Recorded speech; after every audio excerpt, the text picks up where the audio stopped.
va a ser perpendicular al campo magnético. ¿Ok?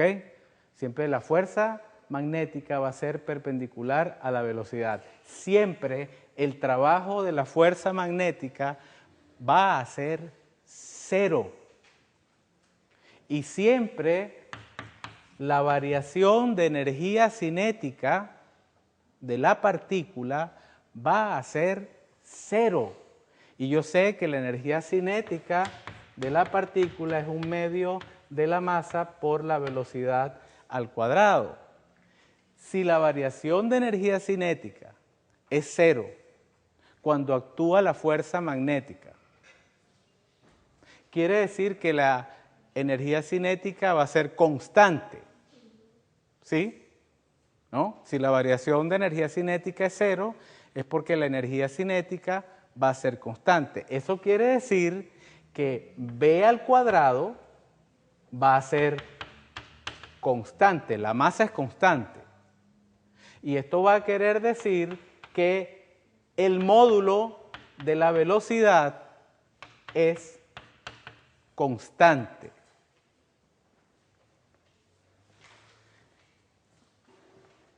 Lo cual define a lo que conocemos como un movimiento circular uniforme.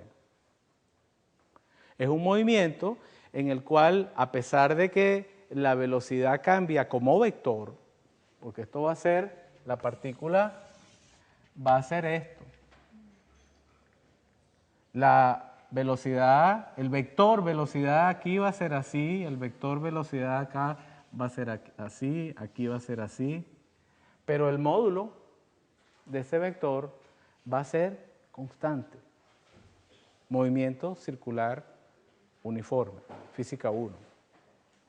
Y ustedes conocen el movimiento circular uniforme. O sea, conocen, en principio, saben cómo manejar ciertas ecuaciones relacionadas al movimiento circular uniforme. Una de esas ecuaciones, me voy a tener que extender hasta las 11:30, señores, porque para poder terminar esta parte. Una de esas ecuaciones de movimiento circular está relacionada con lo que se llama la fuerza centrípeta. Cuando la partícula, por ejemplo, está en este punto, una partícula que tiene una carga Q y también tiene una masa M, por la fuerza centrípeta, siente una fuerza, esta fuerza dirigida hacia el centro, hacia ese centro común. ¿Qué es la fuerza centrípeta? La fuerza centrípeta primero va hacia adentro, radialmente hacia adentro, y después la magnitud de la fuerza centrípeta va a ser la masa por la aceleración centrípeta. Esta aceleración centrípeta yo la puedo escribir básicamente de dos formas. Una como el módulo al cuadrado de la velocidad dividido entre el radio de la trayectoria.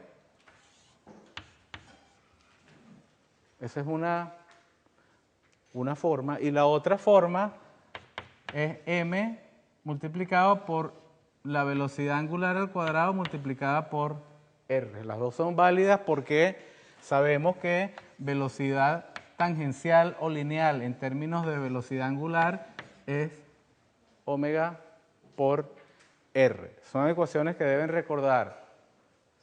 Los que no se recuerden de estas ecuaciones vayan a sus apuntes, a sus libros o me preguntan por... Bueno, yo casi nunca estoy afuera porque siempre estoy metido en la oficina o resolviendo un problema. Pero yo doy información gratis, yo no cobro por dar la información. Entonces,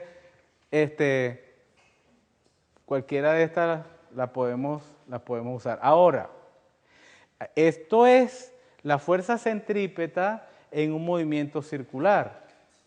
En este caso, esa fuerza centrípeta es igual a la sumatoria de todas las fuerzas que actúan sobre la partícula en la dirección radial. Esto luce como rimbombante. lo que estoy diciendo, pero es la forma más general de hablar de lo que es esa fuerza centrípeta. Esa fuerza centrípeta es igual a la sumatoria de todas las fuerzas que existen sobre la partícula en la dirección radial. La única fuerza que actúa sobre la partícula, en este caso, es la fuerza magnética. No hay fuerza eléctrica. No estamos considerando gravedad tampoco. No hay ningún otro tipo de fuerza, sino la única que actúa sobre ella y justamente actúa hacia el centro. O sea que esa fuerza magnética es la fuerza centrípeta. Si hubiese otra fuerza, habría que sumarla a esa fuerza magnética y tendría que estar a lo largo de la dirección radial. Pero esa es la única fuerza que existe en este caso. Entonces, la fuerza centrípeta en este caso va a ser igual a Q por B por el seno del ángulo que existe entre la velocidad y el campo magnético. ¿Cuál es el ángulo que hay entre la velocidad y el campo magnético? 90. ¿Cuál es el seno de 90? 1. O sea que nos quedaría igual a esta expresión. Y esto sería igual, por ejemplo, a esto. A cualquiera de estas dos.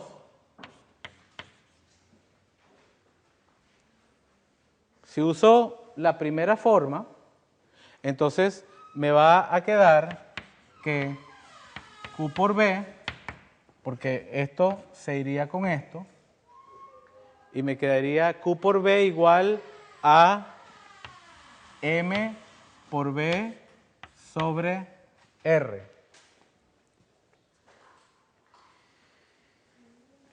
Y de acá podríamos, por ejemplo, despejar R y me quedaría como M por B sobre Q por B.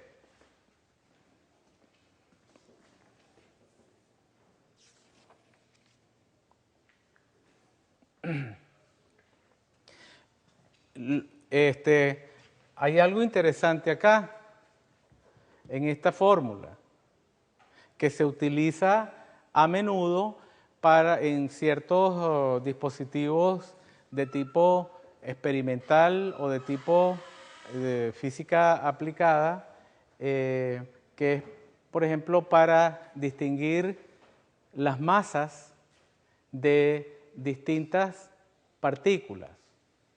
¿Cómo distinguimos distintas partículas con esta fórmula? Por alguna razón, yo puedo distinguir, yo necesito en algún momento, en ciertos análisis, por ejemplo, análisis químicos o análisis físicos, distinguir entre elementos que se llaman isótopos. Isótopos. Por ejemplo, hay un elemento en la naturaleza que se llama carbono. Todos lo conocen, que así es carbono. Pero hay un carbono que es carbono 12 y hay otro carbono que es el carbono 13. El carbono 12 tiene en su núcleo, es un átomo que tiene en su núcleo 6 protones y 6 neutrones. La suma de los protones más los neutrones de ese carbono da 12, por eso se llama carbono 12. Es la suma de los neutrones y protones que hay en el núcleo del carbono 12. En el carbono 13 hay la misma cantidad de protones que en el carbono 12, o sea 6, pero hay un neutrón más. O sea que hay 7 neutrones. Entonces 6 protones más 7 neutrones me dan 13 partículas en el núcleo del átomo de carbono 13. A pesar de que el carbono 12 y el carbono 13 tienen el mismo número de protones, o sea, la misma cantidad de carga positiva, ¿ok? Porque protones son positivos, ¿verdad? Entonces, el carbono 12 tiene 6 protones, el carbono 13 también tiene 6 protones. La única diferencia entre carbono 13 y carbono 12 es un neutrón de más que existe en el carbono 13. Entonces, a pesar de que ambos átomos tienen la misma cantidad de carga positiva en el núcleo, o sea, Q es la misma para ellos, su masa es distinta. La masa del carbono 13 es mayor que la masa del carbono 12 porque tiene más partículas, ¿me van siguiendo? Entonces, a pesar de que la carga de carbono 12 y carbono 13 son las mismas, la masa es distinta. ¿Qué tal si yo acá tuviese un rayo de una mezcla de carbono 12 y carbono 13, que obviamente tienen la misma carga pero distinta masa? ¿Cómo distinguiría yo a esos dos isótopos, a esas dos partículas, un carbono 12 de un carbono 13 con esta fórmula? ¿Por qué yo los distinguiría con esta fórmula si, por ejemplo, ellos trajeran la misma velocidad? Vamos a suponer que ambos se mueven con la misma velocidad. Vamos a suponer que el campo magnético es el mismo, sienten el mismo campo magnético. Vamos a suponer que tienen la misma carga, Q, pero tienen distinta masa. ¿Qué pasaría con el R del carbono 13 y con el R del carbono 12? El R del carbono 13 sería más grande, o sea que yo vería, bueno, aquí la palabra vería es como un poco fantasía en este momento, pero vamos a suponer que lo podemos ver, que podemos ver un átomo, pero habría una trayectoria con mayor radio que la otra, y la trayectoria con mayor radio que la otra correspondería a la partícula que tiene mayor masa. O sea que yo ya ahí estoy distinguiendo un carbono 12 de un carbono 13. Las cosas no son así tan exactas como yo lo estoy diciendo, pero más o menos se aproximan a lo que estoy diciendo. Lo que estoy es creando un poco la motivación de la importancia de esta fórmula.